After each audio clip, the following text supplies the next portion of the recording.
Hey everybody! Apologies, this bike's quite small and I'm quite big. It's difficult to get us both in shot. As promised, this is the video I said I would make, which is going to show you how you charge the TC Max, what chargers are available, where they're kept on the bike, where the battery is, how you remove it, and the options you have for charging with that battery. If you're new to my channel, I've been lent this bike by Super Soco themselves to do a few videos on and a review, which I've actually already done. This is the last video I'm doing in the series. I switched them round because of some really nasty weather. This obviously is easier to do indoors. Okay, let's start at the beginning, just standard charging it. Where do you begin? Just take note that on the left hand side of the bike is this keyhole which is used to remove the seat and the battery compartment. As you can see, this is the front of the seat just here. Here's the tank. Okay, so here's the keys. You have the fob and the key itself. Unlock the bike so the alarm doesn't go off, and then you just pop that key into that hole. You turn it left for one thing and right for the other, but it's actually counterintuitive. So when you turn to the right towards the seat, it pops open this. And inside here is the standard charger. And this is really cool that this fits inside the bike. And we'll take a closer look at that in just a moment. So when the charger's not in here, you have a little bit of storage if you want to use it, and you can just close it up like that. Then on the right hand side of the bike, you have this little hole with a little rubber cup. So you pull that out from there. You'll note the plug is shaped so you can't get this the wrong way round.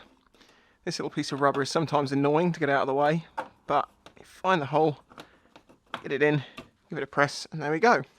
So now it's all plugged in, I can just switch it on. A green light comes on, and then it should turn to red. Red means it's charging. When it goes to green, it means it's fully charged. And there appears to be no other form of indication that it's charging other than the light on the box being red. Let's try turning the screen on. If you look on the display there, you can see it's flashing and it's got a little C, which means charging.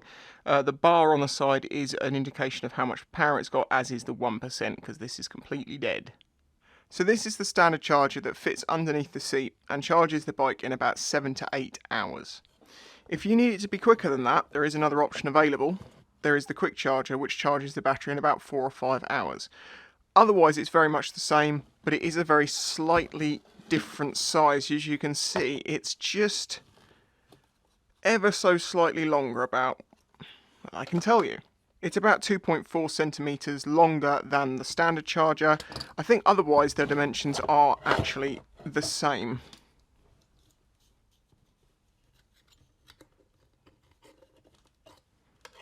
Yeah, otherwise they're exactly the same. This supercharger is £280 roughly, plus delivery fees, so it's a little chunk of change, but if you need the bike to charge in a shorter amount of time, then this really is your only option. Other than the size and how fast they charge the battery, these are very much the same, apart from this one is making an audible fan noise, whereas this one seems to be silent. I'll just plug the fast charger in and you can hear that sound. Same deal, LED comes on, goes red when it's charging, but the difference is this, it makes that sound the whole time. Unfortunately, one of the downsides about the fast charger being a bit bigger is I don't actually think it fits in the bike. I'm just going to try. Oh, hold on a minute. I'm feeling pretty hopeful about this. Get the kettle lead in the other side. It is a detachable kettle lead on this one, which is quite nice, because on the standard charger it's fixed on. Oh, oh no. No, unfortunately our issue is that these hinges here come into contact with the top of the body of it here. It's just about 1 centimetre too long to actually be able to close that, and it's butted all the way up against here. Now, I wonder, because this is a little tray that comes out to expose the battery underneath, and I'll show you how to remove that in just a moment. If they made a different tray, would there be enough room? I think it's possible if they made a different tray, they might just be able to get the quick charger to fit in here, but it doesn't look too good at the moment. This isn't too heavy. I'll weigh it in a minute and let you know the weight, but you can fit that in your backpack, not too many problems. Okay, I've just got some bathroom scales here, so they're not, the most accurate thing in the world, but it can give us an idea. So where are we? This is the standard charger. The standard charger weighs in at, with all its cables, 2.5 kilos.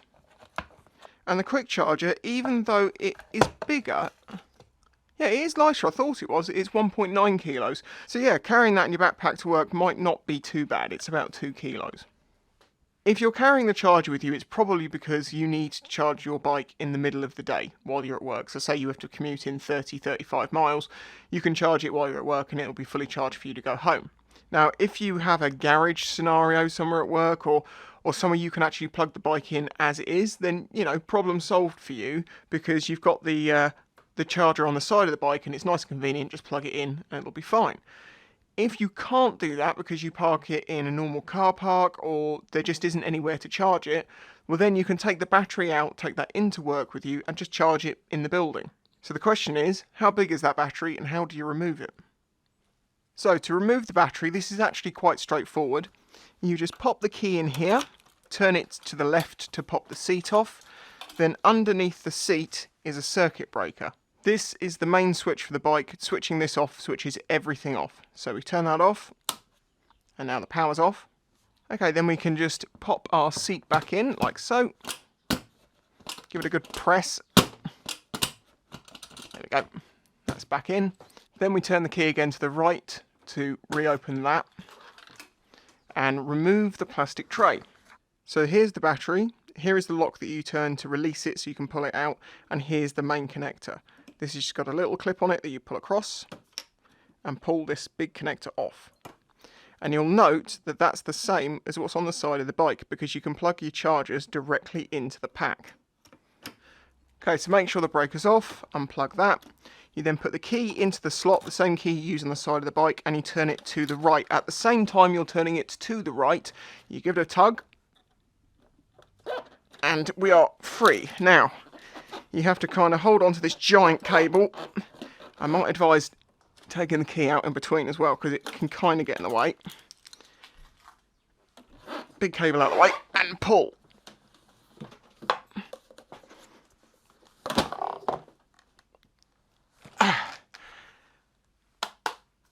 Bet you weren't expecting it to be that big, were you? And that's the compartment without the battery in there. As you can see, there is just a locking pin down the bottom. Otherwise, it's an empty hole. It's this shape. You can see it's almost like a coffin shape, although it's squared off on one end. It is plain all the way around.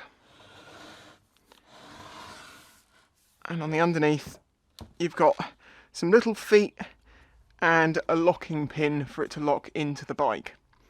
I guess that's a vent port or something as well. So that's the battery unit you need to carry into work.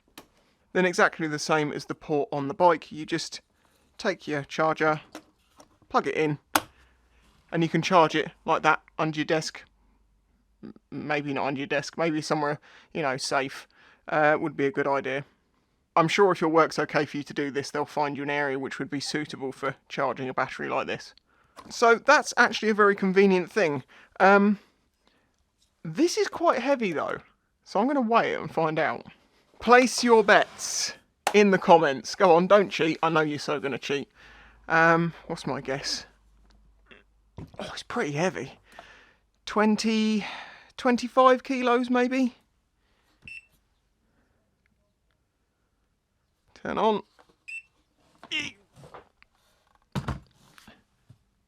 Oh, hang on, can't see what it says. 21.9 kilos. So actually that's a little bit lighter than I was expecting it to be. But it's a chunk. It's a big weight. You've only got space to hold it with one hand.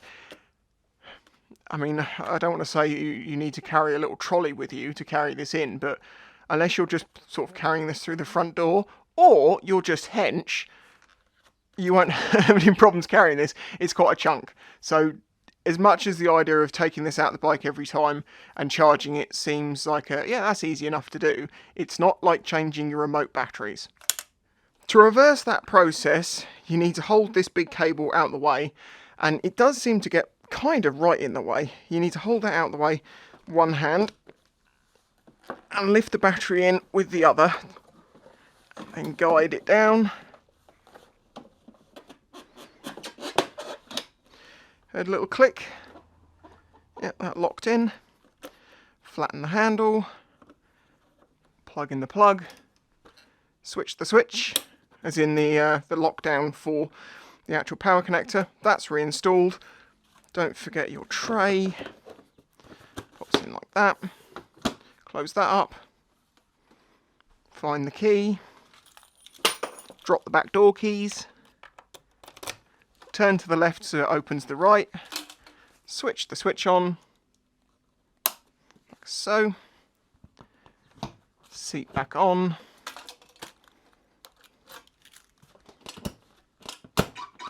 Seat back on. Alarm goes off. Unlock. Turn on.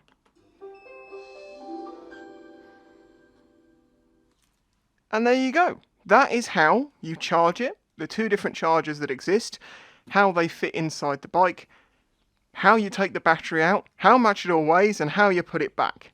If you want to know about sort of performance of this bike, as I say, watch my videos. I have a range test, I have a first ride.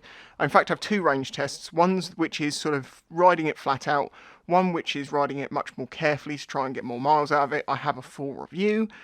If you really want to buy one of these, watch through those whole set of videos, because it will teach you an awful lot about this bike that I've learned in the 2 weeks that I've basically had it. Right. If you found that video interesting or useful, hit the like button, subscribe if you're new here. I'm on my way to 100k and I'd appreciate the help with that one. And if you really want to help support this channel, please consider joining my Patreon. Links below. There's lots of benefits to go with it, and it's only about $1 a month. I would appreciate if you check that out at least. Thank you for watching. Bye bye.